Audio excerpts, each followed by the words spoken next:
Welcome. You're listening to Love Doctor Radio with Dr. Ann Love. We interview the people that you want to hear, celebrities and cutting-edge authors. We discuss current events and controversial topics. Your radio love doctor is a therapist of the Love Clinic in Newport Beach, California. She was a professor of hematology and lectured cardiologists and emergency room physicians at various locations. She worked in the special chemistry and toxicology at Johns Hopkins University Graduate School of Public Health. And now, here is the host of Live with the Love Doctor, Dr. Ann Love.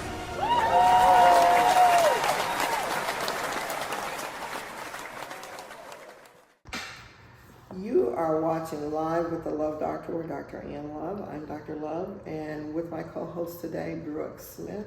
Good evening, everybody. So I know some of you all have been looking at the news and looking at some of the things that are happening in this court case. So today's show is Cassie versus Diddy, the agony and the ecstasy. And the angle we're coming from, because we were hearing a lot of the courts review it, and they kept, kind of telling Cassie, well, you're grown. Why didn't you just leave? And clearly they were not going deep enough. And one of the things that was revealed to us is that there are thousands of Cassies and there are thousands of Diddys out there. And so our team, our Love Doc team, is going to break down what every woman needs to know, warning signs to protect oneself. We're going to cover some things like trauma bonding, and my co-host Brooke is going to detail symptoms and the after effects of being with a partner like that, and what is abuse and not love, because people will say, that they loved him or whatever. And so we're going to jump right in. Okay. All right. Let's get started. Yeah, let's get started. And for those of you, if you feel that when we start going into this stuff and you say, ooh, that's me. Ooh, that's me too. Ooh, God, all of that happened to me. Then you need to email us at drlove@loveclinic@gmail.com. That's DRLOVECLINIC@gmail.com. And we're going to jump right in. Okay, so what is this all about? This is some crazy stuff. When you look at it too, it's not just Cassie and Diddy. I mean, that is some melodrama, because it's probably outside of what most people experience, but the roots of it isn't. But, one of the things that came up for me is that we were watching this interview with Kelsey Grammer, and it was Kelsey Grammer and Fraser, that guy, he's an actor. Good. Yeah, anyway, he's really good. I love him. He did Jesus Revolution and all that stuff. But anyway, it was him and his sister at 18 years old, due to no fault of her own, was basically taken and raped and stabbed 42 times and killed. Kelsey Grammer never could even get his brain cells around it. It took him 50 years to be able to talk about it. So one of the reasons we're doing this show is because trauma and things that happen to people. Here's a man who has wealth and everything, and you think, oh, well, that happened 50. He just got to the place that he can talk about it. And there are things that are going on with people on multiple different levels. So I guess one of the things we want to do, we want to break down some of the background of the case so you'll kind of know what we're talking about, because not everybody tunes in. One of the other things that came up for me, there was a lady, Marquise or something. She is a beauty kind of like influencer in Mexico, very beautiful woman. And she was doing a live TikTok in her beauty salon. and a man came in while it was live and killed her on live TikTok. And so I think you can still even pull it up. And I was like, wow, God, what is going on? What is happening here? And in Mexico, I know we live in the United States, but just a quick statistics in Mexico, they call it a femicide, where crime against a woman or whatever. In 2015, it was 428 women killed. In 2024, it was 829 women killed. So we're doing this because there is a problem. There are things going on that our society has set things up where people don't really even know what's going on with them, what's happening. So I think we're going to do a little bit of background on the case. From 2007 to 2018, Cassie Ventura was in a relationship with P. Diddy, Puffy. His real name is Sean Combs. All of the names that he used. And so for over 10 years, she was in an extremely abusive relationship, physically abusive, sexually abusive, drugs, everything. So on November 16, 2023, she filed a lawsuit against Sean Combs, alleging he subjected her to a decade-long cycle of abuse, violence, and sex trafficking. And some of you all say, wait, this dude is a media mogul. He's not sex trafficking people. I'm going to let you make that decision after we give you the information and the evidence. We have some clips, some newsreels, and you're going to hear from people who work with them on a daily basis. And then you make that decision if that's what was happening. So the lawsuit was filed in the Federal District Court in Manhattan under the Adult Survivors Act, a New York law which allowed people who have said they were victims of sexual assault to bring a case, even if it's been quite a few years.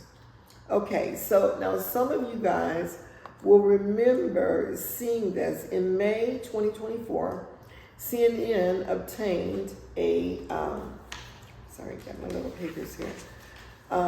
obtained a video of the surveillance footage from the hotel of Sean Puffy Combs when Cassie was trying to get away from him. This was a 5-star hotel, and she literally ran out the room, was going to the elevator trying to get away. He ran out of the room with a towel on, grabbed her by her hair, threw her on the floor, kicked her several times. Well, the hotel surveillance caught the footage. And that was step one in some evidence. So he stomped on her, he did several things. So that being said, I'm trying to make sure that I cover everything. She filed a suit, and you have to understand the courage it took, because I'm gonna go through trauma bonding, because many of you have been right there and you didn't know that you were there. But he settled that suit with her the next day. This woman doesn't have an entourage. She doesn't have a multitude of guns, because people in Diddy's world had disappeared, and some of them had died, and there's different things. I'm not saying he did it, but it happened. So her suit was settled one day after she filed it. Sean Puffy Combs, or P. Diddy, whatever you want to call him, was arrested and charged with sex trafficking September 2024. Sex trafficking, racketeering, and conspiracy, and transportation to engage in prostitution. Now, many people would think somebody with all of this money, he's a billionaire, he's got all these contracts with, he had a contract with Ciroc Vodka that made him an instant billionaire. Why would he do something like that? We're going to get into that. because there's psychiatric profiling for him as well. So we're going to get into a little bit of that.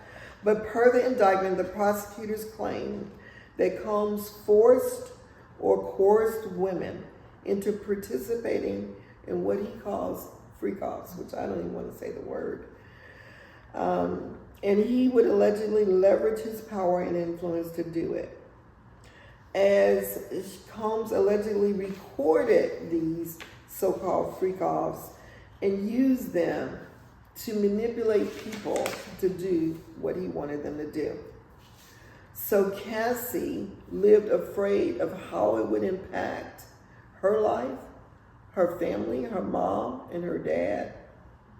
She explained during the day of her testimony, "I feared for my career, I feared for my family." She told CBS News, and she said it's just embarrassing. Because what he essentially did was she signed a contract for a record deal. Very talented girl. She didn't come from an abusive family, none of that. Her mom and dad were wonderful, loving, caring people.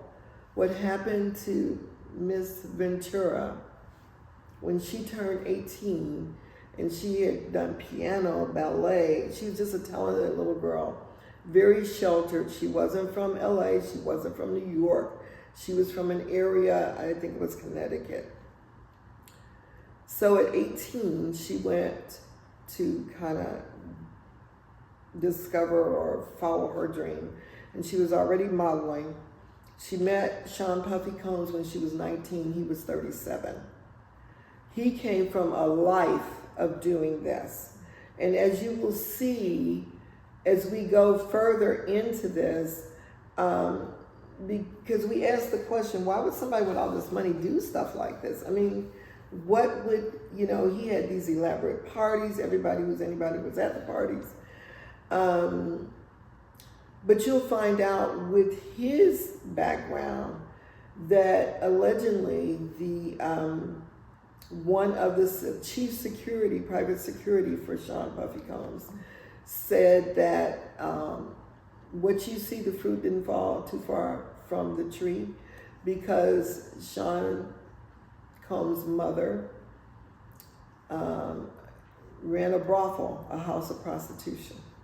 So she called it a modeling agency, but they were basically coming in for sex acts. His father was a gangster. I think they even made a movie. What's his name? Was in that movie? I don't know. It's something. Anyway, it's a gangster movie.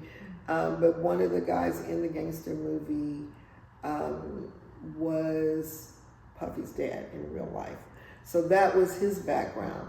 So you say somebody with all this money, why would they do these illegal acts? It's in his DNA. He was playing out his programming. So what we're going to do, we're going to show you a clip of a few things as they happen, just to give all of our audience. And when we show the clip, you know what? Maybe I should describe trauma bonding first. Before you go into the clip. Before we do the clip. Okay.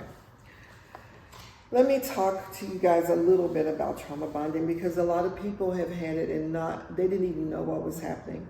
Trauma bonding is it's a complex psychological response to abuse that involves forming an emotional attachment to your abuser. So it's a system of abuse followed by positive reinforcement, creating a false sense of security. So the abuser is usually physical, sexual, very aggressive abuse, and they follow it up with a lot of acts of kindness and gifts and buying you things, taking you special places. So you feel like, well, I know they love me because they're taking me everywhere. And there is some things I'm going to just run down a few of them. Warnings to know if this may be you. There are symptoms and susceptibilities of trauma bonding. Let me tell you what it is. Some of you all been in relationships with this. There will be an instant attraction, irresistible chemistry. The relationship is highly physical and overly or hypersexual. That's sign number one. Number two, the relationship has extreme highs and lows. So it's not like a relationship of safety over time. It's like big extremes that you'll see. Number three, important conversations are avoided. So there's problems that come up that never get dealt with. You know, there's always excuses, or after we go to this gala or whatever. You will see as we go later on that there's a psychology involved in avoiding those things, because the person that woman thinks she's in love with, it doesn't have to be a woman, it could be both ways. They think they're in love, but that person doesn't really even see them as a woman or with a heart and feelings and emotions. They feel like that woman exists solely and completely to please me. Okay? That's the mindset. And it is abundant. Let me give you one more symptom. Is the relationship feels like an addiction that you are powerless to quit. Now, I know a lot of you guys are out there and you said, I felt that. That's why we started off giving you the email so you can contact us at the clinic. So on the other side, let me just run this by you. A healthy relationship starts with an attraction or a curiosity that builds over time. But the connection, it might be sexual, it might be emotional, intellectual, but it's stable. It's a relationship based on mutual respect. Important conversations are a priority. So if you feel like you're not being heard, somebody is consistently hurting you over and over again, and they don't want to talk about it, they keep avoiding it, Houston, we have a problem. One of the other things is if a healthy relationship, now hear me very well, should feel like an honor, a privilege, or a choice. You should not feel like you can't get out of it, or this is an addiction. Those feelings of addiction or being trapped or feeling like this isn't healthy, or if it's hypersexual all the time, that means you're being objectified, but they're cloaking it in love. So we're going to get into some of those, but not without further ado, we're going to go into this clip. When we come back, my co-host is going to break some other things down about symptoms and effect, what happens when you're with a partner like this. But I think you need to see it in action. So we're going to play this clip right now.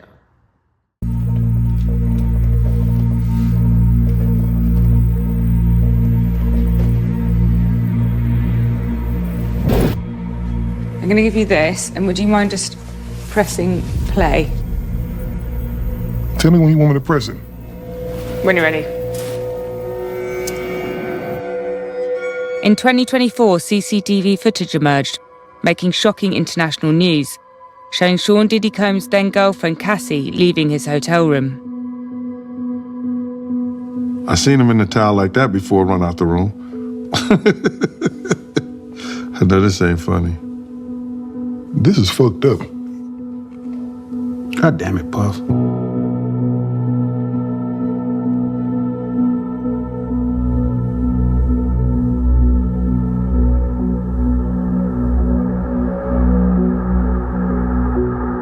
It's enraging.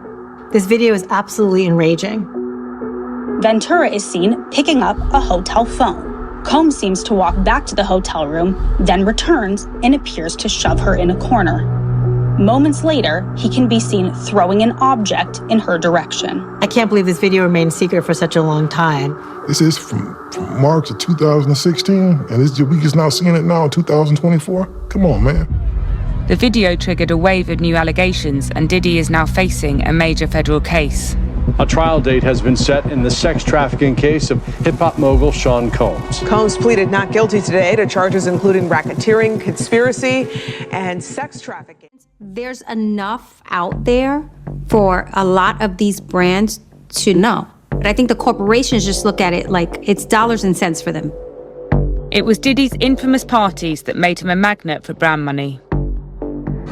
You're cordially invited to celebrate the birth of Sean Puffy Combs. Sean P. Diddy Puff Pastry Combs. Puff the Magic Dragon. I think that video feeds into the duality that we have to now reckon with when we think about Puff.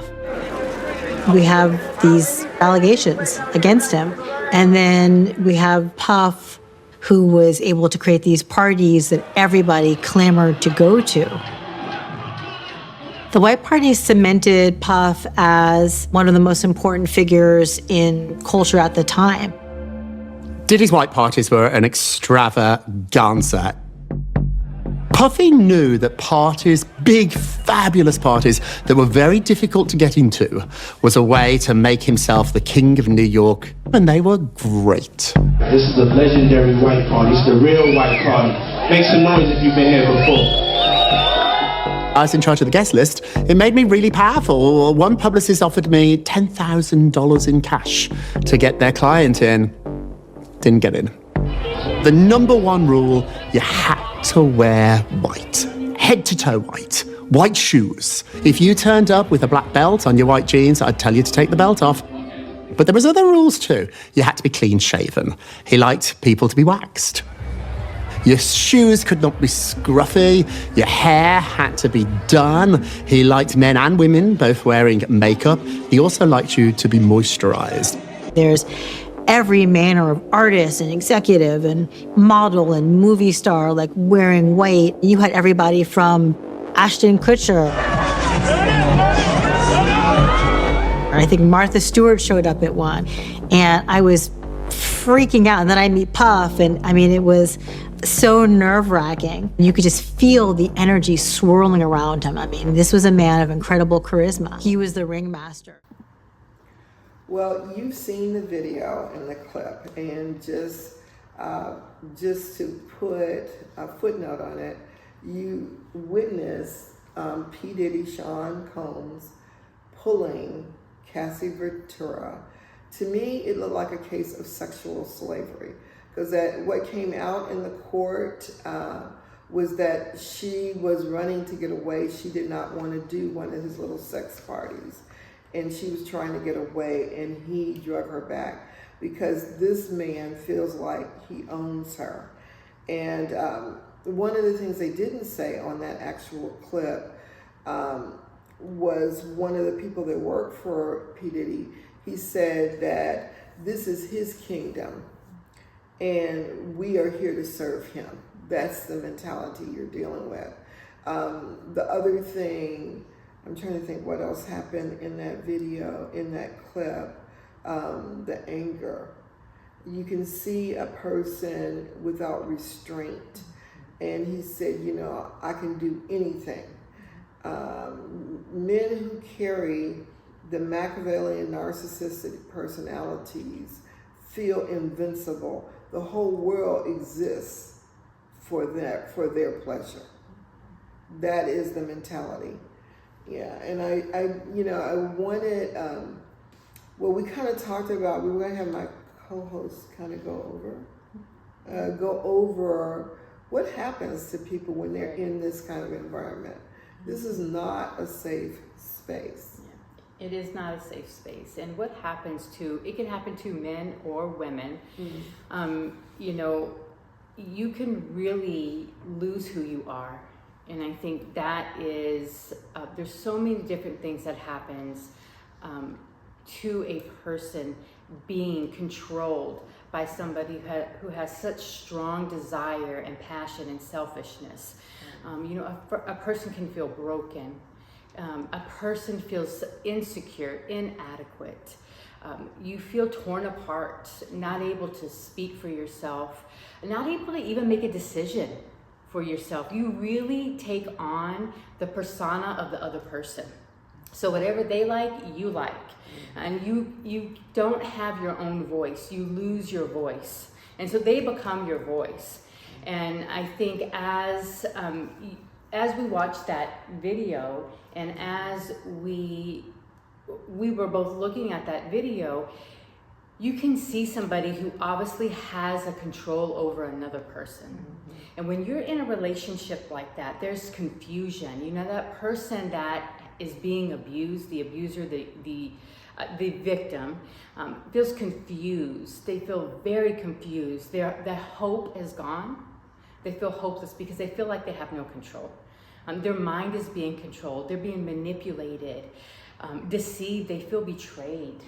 You know, and the amount of person, those types of emotions live with people, just as you talked about earlier in the show when you talked about Kelsey Grammer.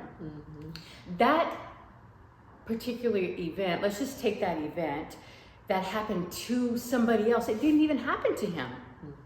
And he was not able to speak about it for many years.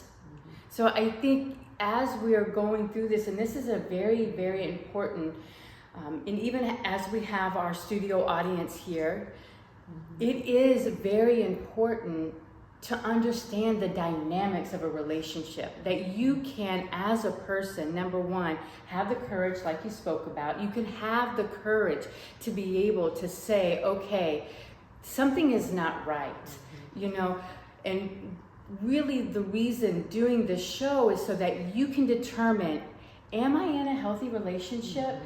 What, if you have any of these symptoms, if you are feeling that, and fear is a big one also, because you don't feel like you can get away. That fear, it immobilizes you. And you're not able to think for yourself.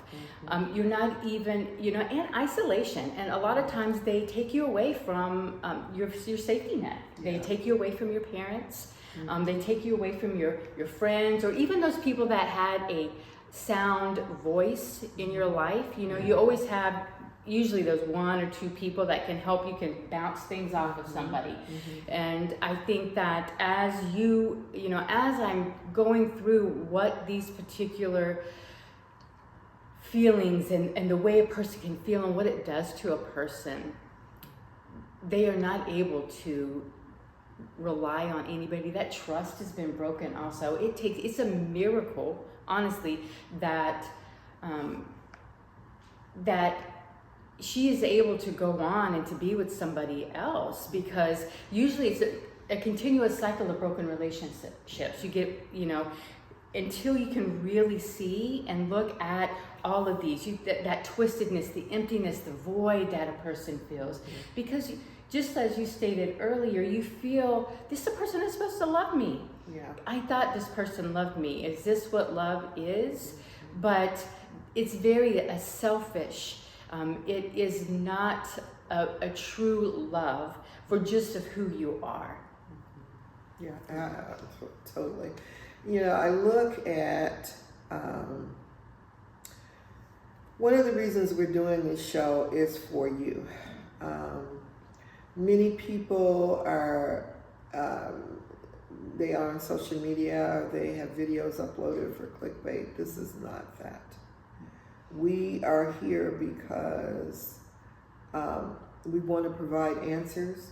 We want you guys to be able to say, you know what, I feel those warning signs. And, you know, like when we were breaking down that kind of bonding, that kind of trauma bonding, the person is still trying to identify this as love. Because what happens when you're in trauma bonding, the abuser physically beats you. It's always a lot of sexual hypersexuality. Things are focused on the physical aspect, not the whole person. If you're in a relationship and it's all about the sex, there's something off. And you need to get, sometimes you may not, you know, when people grow up in families and if the family dynamic isn't healthy, the warning signs don't go off because you don't know what healthy looks like. That's one of the reasons we are here to help you. We don't want statistics. Let me tell you something. What happens to people who go through this trauma bonding, and she's a textbook, Cassie Ventura is textbook trauma bonding. I mean, if you look at the DSM, which is the psychological manual that psychiatrists and psychologists use to diagnose, she fits every single category. And let me tell you, one of the things they do, they have so much fear. Fear is paralyzing. I know it firsthand. Yeah. When you have been in a trauma where your safety is at stake, there are times you can't think of anything. You just want to you want to get away, but you're afraid to get away because they manipulate you. They'll tell you, I'm going to go after your mother. And P. Diddy, with his billions of dollars, had her mother, Cassie's mother and father, pay him, I think it was $20,000 because he said he was losing revenue when she left him. And the mom and dad had to take a loan out on their house to pay it. It's ridiculous. When him and Cassie got back together, he gave the mom and dad back the $20,000. It's ridiculous. I want to kind of go into some of the impact of trauma bonding. Depression, anxiety, post-traumatic stress disorder, suicidal thoughts, because you don't think it's going to end. You don't know, where is the off button? How do I get off this train? Or sometimes just the sadness, but the fear makes you so afraid. In one of the clips that we're going to show you a little bit later, they were Cassie Ventura and her best friend and P. Diddy. They were in Jamaica, and Cassie took too long in the bathroom. So P. Diddy, oh my God, it's just so horrible. He literally beat her, and she ran and hid in the woods. The best friend said that she thought he had knocked her out. This is not love. This is somebody that wants you to exist for their pleasure and none of your own. So one of the other things that happens with trauma bonding, substance abuse, because they're trying to cope with this abnormal situation the best that they can. So many people, I don't like to call them victims, I like to say survivors, because they're still breathing. If you're still breathing, there's a way out. You can get out. One of the other things, I don't want this to become only about Sean and Cassie, because one of the things I just found out, Smokey Robinson has been, is under criminal investigation in a sexual assault allegation. Smokey Robinson is 85 years old, folks. This industry, and he's somebody that you would think is classy, is beyond that. You can't think about it in a healthy, normal way because things have been skewed. And the people these are allegations, we don't know if they're true, but apparently people who work for him, domestic workers that worked for Smokey Robinson, said he forced them into sexual situations. So, and I want to the other thing I wanted to kind of share with you guys, let's see, where is it? I wanted to kind of break down, this is not just P. Diddy or Smokey or whatever. There are people They are systematic sexual predators that are convicted. Listen to this list. Bill Cosby, aggravated indecent assault for drugging and sexually assaulting women. These are people with millions and millions of dollars. Jeffrey Epstein, accused of sex trafficking of minors. He died before he can face his trial. R. Kelly, convicted of trafficking. Harvey Weinstein, remember that dude making films and everything, was convicted, not a charge, convicted of rape and sexual assault. Jerry Sandusky, some of y'all may not remember him. He was the coach for Penn State, an Ivy League college. And they drag other people in. When you're around a person like this, everybody around them gets damaged. Joe Paterno, who was like the boss over the sports department in Penn State, he had to resign in disgrace, and he was so heartbroken that he literally died, like I think it was 30 days after it, just of all this stigma.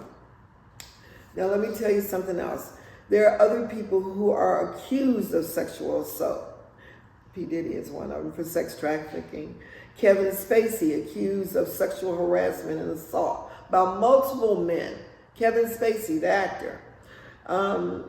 He was acquitted in a UK trial, but he still has charges in the United States. Matt Lauer, the news guy, accused of rape and other sex crimes. Bryan Singer, accused of sexual misconduct. Dustin Hoffman, all the movies Dustin Hoffman has been accused of sexual harassment. Brett Ratner, Charlie Rose, James Franco, accused of sexual misconduct. Woody Allen, child sexual abuse. So this industry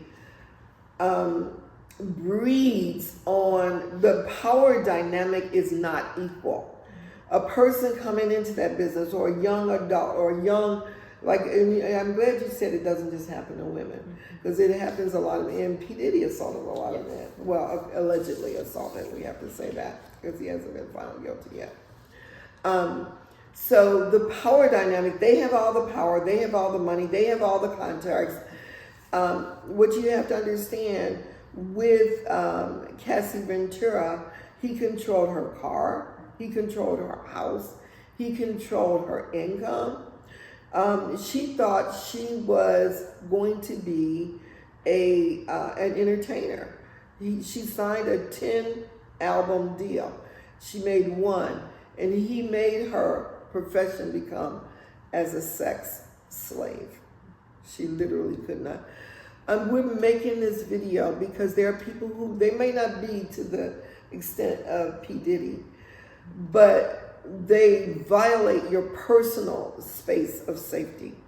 You feel like you cannot get out. We want to give you a way out. We put the email address. We did the email because that's the best way to keep a track of it. You can email us, tell us how you would like to be contacted, and we will get with you and help you find your way out of this mess. One of the things, I took this off. This was Cassie Ventura, who testified against P. Diddy. She said, "I felt worthless and humiliated." That's what this kind of a life makes you feel. Let me tell you, one of the lawyers in P. Diddy's trial, he literally quit. You can look it up. I'm not telling you anything you can't fact check. Please fact check it.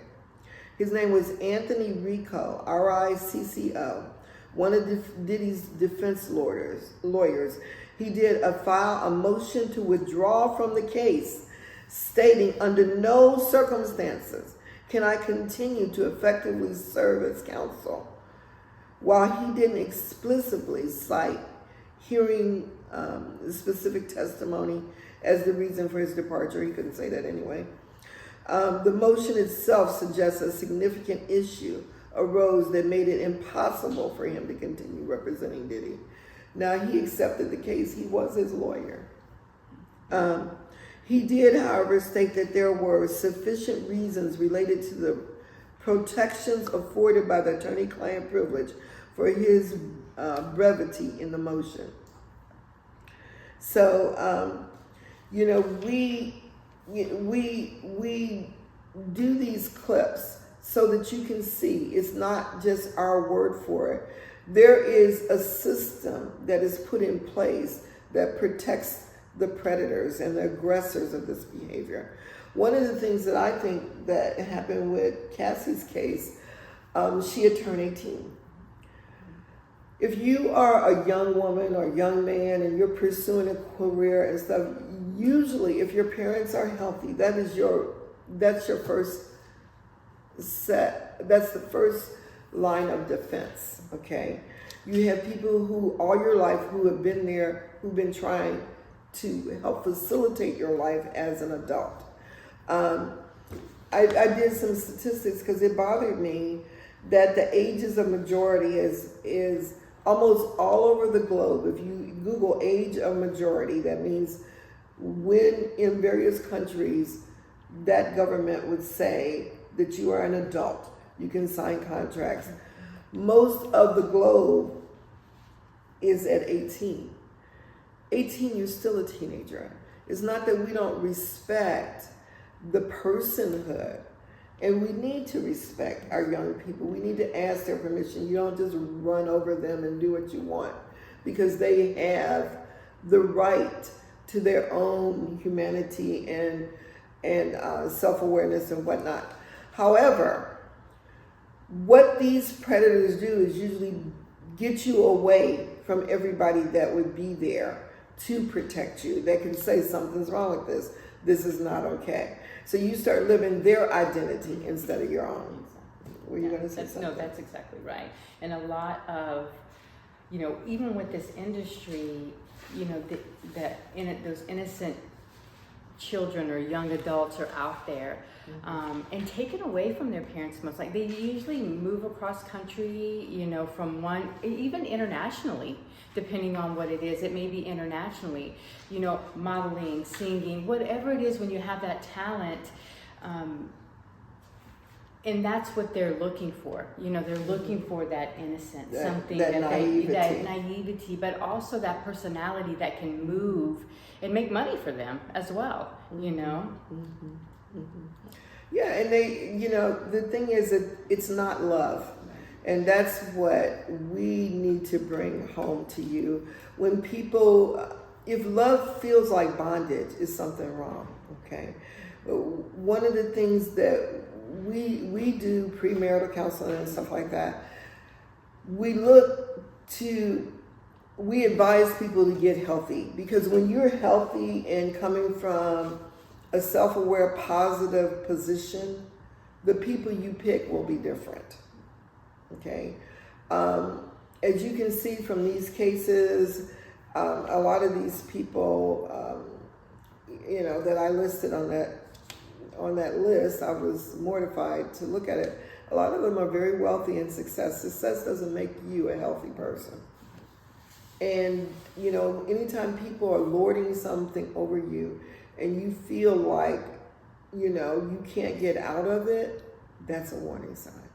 The other thing that we kind of mentioned, when you feel like it's an instant connection, usually it's some area of familiarity. And it may be an area of familiarity you don't even know about. It may be something that your family line consistently does. You know, same man, same personality type, different person. So we wanted to make a video. We've got some clips we're going to show you guys, just so you can see the magnitude of what we're talking about here. The other thing, you know, it's just a lot of unhealthiness, a lot of selfishness. Another thing to look out for, if you are involved with someone and they don't want to talk about the things that are important to you, they put it off. It's been a year and this really bothers you. Something that they do really bothers you, or it bothers you that when they go out of town for their job that you can't reach them and they never want to talk about it. Houston, there is a problem. And you deserve the self-respect. Every person who has a heart beating in their chest, deserve the self-respect and they deserve the right to having their personal autonomy respected. And when you're not getting that, that is, were you going to share something? Yeah, I was going to just speak to what you're talking about as well. When you're not able to share your heart with somebody and your feelings, whether the other person thinks that it's valid or not, that a healthy relationship is being able to say, you hurt me. Yes. This hurt me when you said this. And the other person not take it personally or blowing up in anger. Well, this is what you do to me. You know, it happens all the time. And when it's something that something that you said before, if loving you is hurting me, one of us got to go. One of us has to go. So you can use that in your relationship, you in the studio audience and you out there watching this. If loving somebody is hurting you, then one of you has to go. And having that courage to be able to stand up to say, this is not right. You know, this is not right. Whenever you do whatever that thing is that makes you feel maybe insecure, as we went over those items earlier, and they're not able to converse it back with you, and you cannot have a healthy speaking, you know, natural conversation. Or they're not concerned. Yeah, and they're not concerned. And you're not able to just really talk about it, or if the conversation goes a certain point and it gets heated, you know, and you get to a certain point and then it gets a heated conversation, and then, you know, you split ways. That's not a healthy conversation, and it's not a healthy relationship.